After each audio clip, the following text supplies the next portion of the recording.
Good morning बच्चों। मैं doctor Shipra Bhardwaj chemistry में आप लोगों को ऑर्गेनिक केमिस्ट्री पढ़ा रही थी। हमने यूवी विजिबल स्पेक्ट्रोस्कोपी कर लिया है और हमने आईआर स्पेक्ट्रोस्कोपी कर लिया है। हम एनएमआर के कुछ देख चुके हैं मटेरियल और अब हम आगे चलते हैं उसी में। अब हम देखते हैं कुछ एग्जांपल्स हमने कंसिडर करे थे जिसमें हमने देखा था, यहाँ पर आपको दिखाई दे रहा है कि ये जो CH और CH2 है, इसमें इस CH के लिए हमें वैसे एक सिंगलेट सिग्नल प्राप्त होना चाहिए था, लेकिन क्योंकि इसके एडजेसेंट कार्बन पर ये दो हाइड्रोजन हैं, इनके इन्फ्लुएंस की वजह से इस हाइड्रोजन की जो पीक है वो डबलेट में स्प्लिट हो जाती है। इसी तरह से इन CH2 के लिए हमें एक डबलेट प्राप्त होनी चाहिए थी, क्योंकि दो हाइड्रोजन हैं तो डबलेट मिलनी चाहिए थी, लेकिन इस एक हाइड्रोजन की इन्फ्लुएंस की वजह से इन CH2 के लिए हमें एक ट्रिपलेट मिलती है, जो इस तरह से मिलती है। हमने पहले पिछली क्लास में पढ़ा भी है कि इसकी जो इंटेंसिटी है, जैसे जैसे स्प्लिट ज़्यादा होता जाता है, इन पीक्स की जो ये हाइट है, या इसे हम इंटेंसिटी कहते हैं, ये कम होती जाती है। अगर ये सिंगलेट होता तो ये इस तरह से हायर इंटेंसिटी वाला होना चाहिए था। अगर ये डबलेट होता तो उसकी इंटेंसिटी कुछ इस तरह से कम हो जाती है और हमें इस तरह से डबलेट मिलती है। अगर ये ट्रिपलेट होता है तो यहाँ पर जो इंटेंसिटी है वो 1:1 रहती है, लेकिन यहाँ पर इंटेंसिटी 1:2:1 हो जाती है। यानी दो ट्रिपलेट में दो पास वाली पीक्स की इंटेंसिटी कम होती है, इस पीक की और इस पीक की, और मिडल वाली की हाई होती है। इसके बाद अगर और ज़्यादा पीक स्प्लिट होती है तो कंपैरिजन में सिंगलेट, डबलेट, ट्रिपलेट के उनकी हाइट या इंटेंसिटी हम कहें वो और कम हो जाती है। अगर हम देखें क्वार्टेट, तो क्वार्टेट की पीक इस तरह से मिलती है हमें, यानी बीच वाली दो पीक्स की इंटेंसिटी ज़्यादा होगी। 1:3:2 इनका रेशियो रहता है, 3:1। इस तरह से ये हमें क्वार्टेट मिलती है। इसी तरह से अगर हम पेंटेट के लिए जाएं, 5 में अगर स्प्लिट होगा तो वो हमें इस तरह से पीक मिलेगी, 1:3:5 ये कम रहती है, 1:3:5:3:1 हमें ये रेशियो इन पीक्स का मिलता है। लेकिन जो ओवरऑल इंटेंसिटी है वो पहली सिंगलेट पीक से बहुत कम होती जाती है। हमने अपनी पिछली क्लास में ये पढ़ा था। चलिए इसके आगे हम देखते हैं, कुछ एग्जांपल्स हमने डिस्कस किए थे। अब हम नेक्स्ट देखते हैं जे। What is J? ये जो आपको यहाँ पर जे दिखाया गया है ये कहलाता है कपलिंग कांस्टेंट। हमें एक ग्राफ मिलता है ना, टॉ वैल्यू या डेल वैल्यू पे हमें ग्राफ मिल रहा है एक, जिसमें हमें यहाँ पर एक पीक मिल रही है। यहाँ से हम 0 से स्टार्ट करते हैं, डेल वैल्यू 0 डेल है यहाँ, और यहाँ 10 जो है वो टॉ वैल्यू है। तो यहाँ 0 से स्टार्ट किया, ये टॉ वैल्यू 0 से लेकर के 10 तक के बीच में सपोज़ हमें इस तरह से पीक्स मिल रही हैं, कई सारी पीक्स हैं। तो हम ये कैसे पता लगाएं कि ये 3 अलग अलग पीक्स हैं या ये एक ट्रिपलेट है?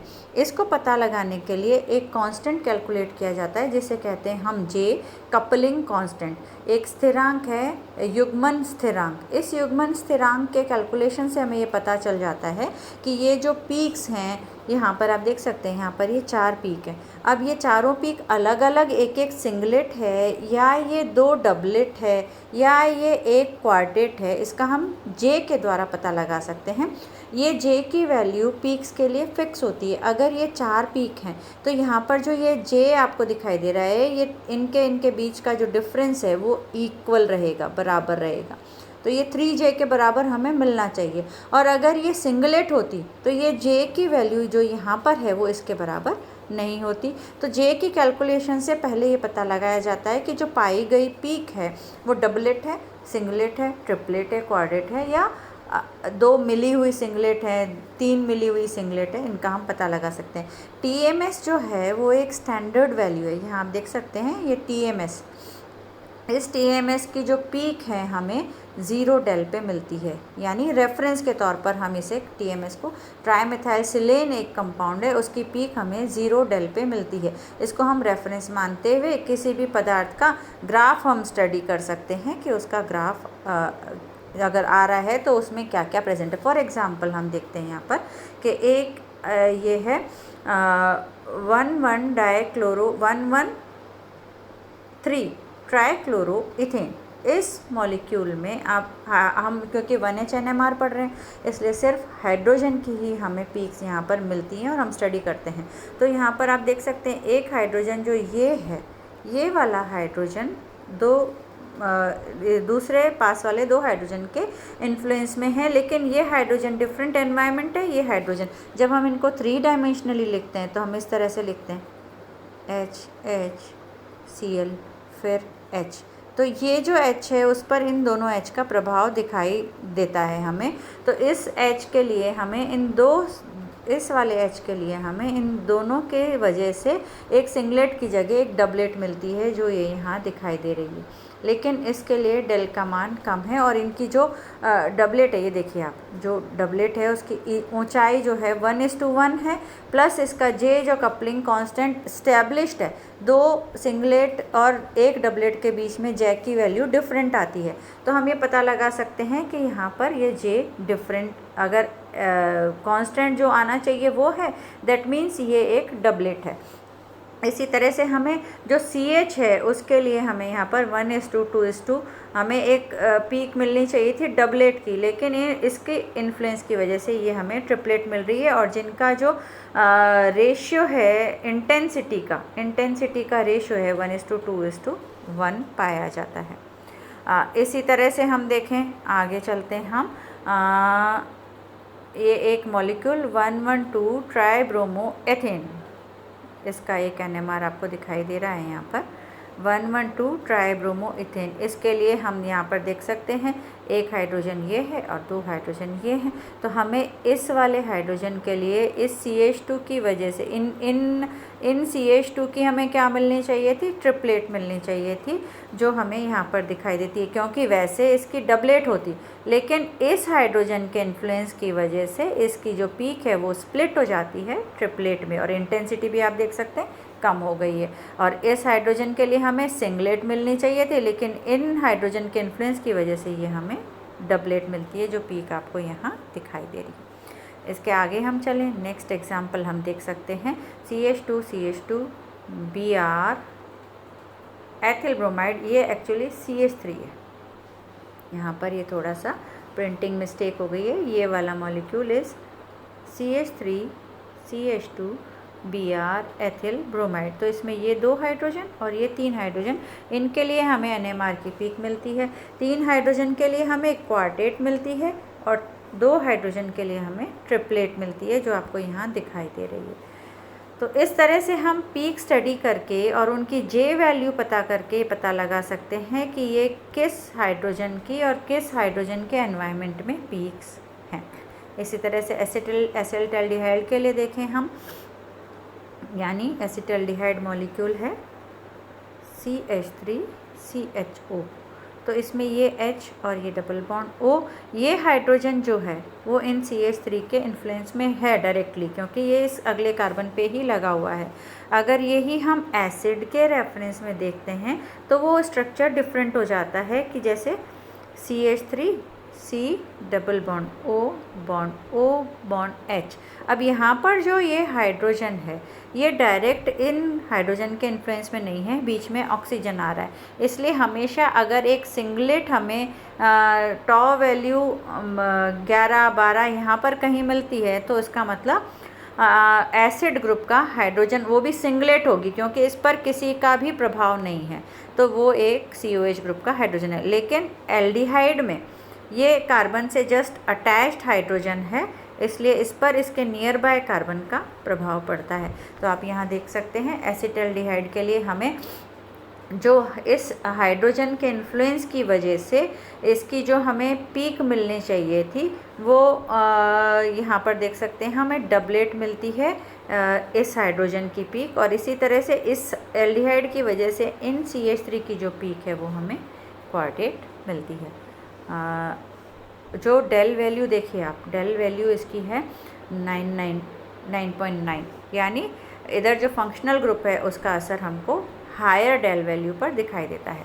चलिए अब इसके आगे हम देखते हैं NMR स्पेक्ट्रोस्कोपी के अनुप्रयोग क्या क्या हैं, यानी हम NMR से क्या क्या पता लगा सकते हैं। जैसे फॉर एग्जांपल हमें कोई एक मॉलिक्यूलर फॉर्मूला दिया गया है C3H3Cl5। आपको ये पता लगाना है कि ये मॉलिक्यूल क्या है। हमें जो दी गई पीक्स हैं वो ये है, एक ट्रिपलेट, एक डबलेट, एक त्रिक, एक द्विक, इतनी इतनी इंटेंसिटी पर टॉ वैल्यू पर हमें मिल रही है। तो इनके द्वारा हम ये पता लगा सकते हैं कि जो हमें मॉलिक्यूल दिया गया है वो क्या हो सकता है। देखिए यहाँ पर एक्सप्लेन किया गया है कि अगर यहाँ पर जो ये पीक है वो ट्रिपलेट हमें एक हाइड्रोजन के लिए मिली है और एक डबलेट हमें 2 हाइड्रोजन के लिए मिली है, तो इससे स्पष्ट होता है कि हमारे पास में इस मॉलिक्यूल में एक CH2 ग्रुप है, एक CH ग्रुप है। और अगर आप इसका फॉर्मूला निकालें तो आपको ये फॉर्मूला निकल के बाहर आ जाएगा। हम निकाल सकते हैं, एक CH2 ग्रुप है, एक CH ग्रुप है, दैट मीन्स जो Cl हैं वो 1 2 और यहाँ पर एक Cl, 3 CH हैं इसमें, तो एक C पर 3 और एक पर 2 Cl लगे हुए हैं। इस तरह से आप फॉर्मूला निकाल सकते हैं। इस पर ऑलरेडी मैं वापस से इसको रीराइट कर देती हूँ। 2 हाइड्रोजन यहाँ पर लगे हुए हैं, एक CH2 ग्रुप है, एक CH ग्रुप है, इस पर यहाँ पर 2 क्लोरीन लगे हुए हैं और यहाँ पर इस पर 3 क्लोरीन लगे हुए हैं। तो इस तरह का स्ट्रक्चर निकल के बाहर आ जाता है हमारा। जो हमें टॉ वैल्यू दी गई है उसके अकॉर्डिंग ट्रिपलेट और डबलेट के हिसाब से। चलिए इसके आगे हम देख सकते हैं, अगर उसका अनुप्रयोग क्या है दूसरा, कि अगर 2 समावयवी हैं तो उनको हम आसानी से पहचान सकते हैं।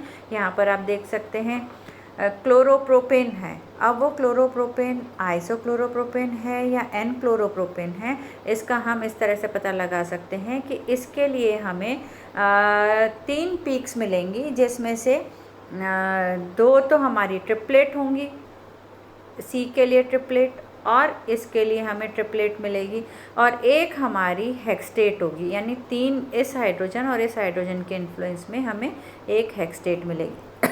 लेकिन जो इसका समावयवी है उसके लिए आप देख सकते हैं हमें यहाँ पर ये 3 और ये 3 हाइड्रोजन बिल्कुल सिमिलर हैं, तो हमें इनके लिए एक ही पीक मिलेगी जो कि हमारी डबलेट होगी इस हाइड्रोजन की वजह से।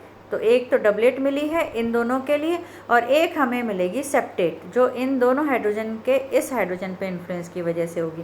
तो ये पीक का जो यहाँ एक्सटेट है यहाँ सेप्टेट है, यहाँ पर 2 डबलेट अलग अलग जगह मिली हैं क्योंकि वो दोनों हाइड्रोजन अलग अलग इन्फ्लुएंस में, और यहाँ पर हमें वो एक ही इन 6 हाइड्रोजन के लिए एक ही पीक मिली है और एक हमें डबलेट मिली। तो इससे हम ये पता लगा सकते हैं कि ये मॉलिक्यूल के लिए पीक्स, ये मॉलिक्यूल्स के लिए पीक, तो इसका स्ट्रक्चर क्या होगा। जैसे ये एग्जांपल यहाँ पर देखें आप, आइसोप्रोपेनॉल और एन प्रोपेनॉल, इनके लिए हमें एक सिंगलेट मिल रही है। कौन सी होगी वो सिंगलेट? ये वाली, इस हाइड्रोजन की।